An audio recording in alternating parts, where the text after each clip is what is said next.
शिवम छाबड़ा, अगर ये नारा दे दिया गया है कि भाई अब की बार 400 पार, लेकिन दक्षिण जहां आपकी स्थिति सबसे ज्यादा कमजोर आंकी जा रही है, खुद पार्टी ने भी आंकी है और प्रधानमंत्री खुद अब दक्षिण में ही नजर आ रहे हैं, पूजा पाठ पूजा अर्चना करते नजर आ रहे हैं, लेकिन इस दक्षिण को साधना तो वाकई बहुत जरूरी होगा।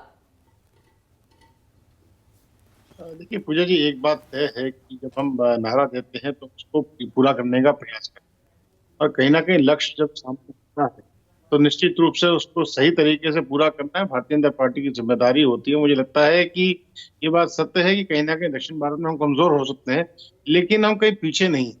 हम जिस प्रकार से जो हमारा परफॉर्मेंस रहा है वो निश्चित रूप से भारतीय जनता पार्टी की फेवर में रहेगा। इस बात को मैं आपको दावे के साथ कह सकता हूँ। अभी बात ईशान भाई कह रहे थे प्रेस फ्रीडम की, और बड़ी बड़ी बात कह रहे थे, ऋषिकेश जी को प्रश्न उठा दिया उन्होंने। लेकिन जिस सरकार ने, जिस पार्टी ने देश में इमरजेंसी, जिस पार्टी ने देश को इमरजेंसी के काल में ढोस लिया था, आज वो बड़ी बड़ी बात प्रेस फ्रीडम की कर रही है। सोचिए जरा कितनी दुर्भाग्यपूर्ण बात है। अभी कह रहे हैं कि अंतिम व्यक्ति की, अरे अंतिम व्यक्ति की चिंता तो भारतीय जनता पार्टी ने करी। ये भारतीय जनता पार्टी की सरकार है जो अंत्योदय के मूल मंत्र पर चलती है। इनकी पार्टी, इनका इनका जो घमंडिया अलायंस है वो तो लगातार, कल्पना करिए कि भ्रष्टाचार और परिवारवाद से ग्रसित। आप देखिए ना, आप मुझे बताइए कि ऐसा कौन सा घमंडिया अलायंस का ऐसा कौन सा दल है जिसके अंदर परिवारवाद को हम पूरा नहीं कर रहे हैं। कहीं ना कहीं इस बात को दिखाइए। भ्रष्टाचार दिल्ली से लेकर के तमिलनाडु तक, तमिलनाडु से लेकर के उड़ीसा तक, आपके सांसद, मतलब 1 करोड़ 2 करोड़ की बात ही नहीं हो रही। परिवारवाद और भ्रष्टाचार को लेकर तो हम बहुत इससे पहले भी चर्चा कर चुके हैं शिवम छाबड़ा जी, और आप भी, मुझे लगता है कि उस चर्चा में आप भी मौजूद रहे होंगे। तो परिवारवाद और भ्रष्टाचार को लेकर तो आप विपक्ष पर निशाना साध नहीं सकते, जबकि खुद भारतीय जनता पार्टी, खुद एनडीए उससे घिरा हुआ हो। नहीं, मेरे को बताइए, भ्रष्टाचार परिवारवाद को लेकर आप क्योंकि तंज कस रहे थे और मैंने आपसे यही पूछा कि अब तो आप खुद उससे घिरे हुए हैं ना। तमाम वो नेता जिनको लेकर आप कांग्रेस पर आरोप लगा रहे थे, उनका ग्रैंड वेलकम बीजेपी में किया गया। नहीं, मैं फिर कह रहा हूँ, बीजेपी में किसका वेलकम किया गया मुझे बताइए। ज्योतिरादित्य सिंधिया, रीता बहुगुणा जोशी, ये तमाम वो नाम, जितिन प्रसाद, ये तमाम वो नाम हैं जो कभी कांग्रेस में, जिनको लेकर आप परिवारवाद को लेकर आप उन्हें घेरते थे, आज वो आपके साथ हैं। इसका मतलब ये हुआ कांग्रेस के साथ वो ईमानदार थे, बीजेपी के साथ आने में वो भ्रष्टाचारी हो गए। नहीं, परिवारवाद को लेकर मैंने बोला, परिवारवाद। तो परिवारवाद को मुझे आप बताइए ना, बीजेपी का भ्रष्टाचार परिवारवाद बताइए। क्या आप जेपी नड्डा जी के पिताजी को जानते हैं क्या? क्या अमित भाई के आप पिताजी को जानते हैं क्या? क्या नरेंद्र मोदी जी की माता जी को आप जानते हैं क्या? क्या उनका राजनीति से कोई लेना देना रहा? हम अनुराग ठाकुर जी के पिताजी को हम जानते हैं। अनुराग ठाकुर के पिताजी को जानते हैं तो अनुराग ठाकुर के संघर्ष को भी जानिए। ज्योतिरादित्य सिंधिया, देखिए परिवारवाद को लेकर आप कह रहे हैं ना, परिवारवाद को लेकर आपने कहा, मैंने उसी को लेकर जवाब दिया।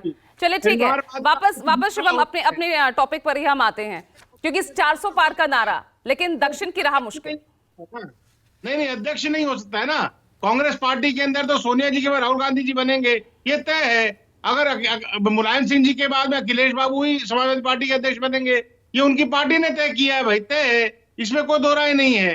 तेजस्वी यादव ही लालू यादव के उत्तराधिकारी होंगे, ये भी तय है, इसमें भी कोई दो राय नहीं है। ममता बनर्जी के बाद में टीएमसी की कमान जो है उनके भतीजे सौंपेंगे, ये भी तय है, इसमें भी कोई दो राय नहीं है। लेकिन कहीं ना कहीं डॉक्टर का बेटा डॉक्टर हो सकता है, इसमें कोई दो राय नहीं है पूजा जी। लेकिन समझने का विषय यह है, भ्रष्टाचार और परिवारवाद से ग्रसित ये जितने घमंडिया अलायंस के पार्टनर हैं, इनको अपने गिरेबान में झांक के देखना चाहिए कि नए भारत को लेकर के इनके पास क्या प्लान ऑफ एक्शन है।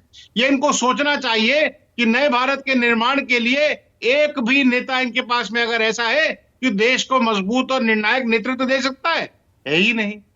जिसमें निर्णय लेने की शक्ति ना हो, क्षमता ना हो, आप उस आदमी से देश को नेतृत्व करने के लिए अगर आप उनसे अपेक्षा करते हैं तो ये मुझे लगता है कि एक बड़ी अजीब सी स्थिति होगी। और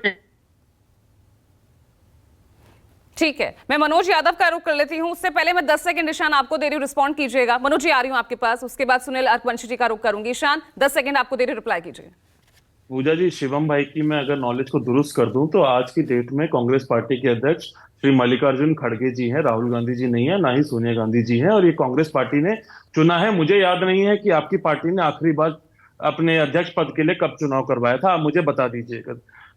और इन्होंने परिवारवाद की बात करी, इन्होंने बोला कि आप इसके पिताजी को जानते हैं, उसके पिताजी को जानते हैं। हम जय शाह के पिताजी को जानते हैं, जिनका नाम अमित शाह है। हम पंकज सिंह के पिताजी को जानते हैं जिनका नाम राजनाथ सिंह है, हम पीयूष गोयल के पिताजी को जानते हैं जिनका नाम वेद प्रकाश गोयल जी है, हम अनुराग ठाकुर जी के पिताजी को जानते हैं। आप बताइए ना, आप मुद्दों की राजनीति करिए। आप वही लोगों को परिवारवाद अपने नरेटिव में, अपने फेक एजेंडा में घुमाना चाहते हैं सिर्फ। आप महंगाई पर बात करिए, आप बेरोजगारी पर बात करिए, आप महिला सुरक्षा पे बात करिए, आप देश की सीमाओं की सुरक्षा पे बात करिए। ठीक है ईशान, मैं वापस आऊंगी। सरकार ठीक है ईशान, मैं वापस आऊंगी।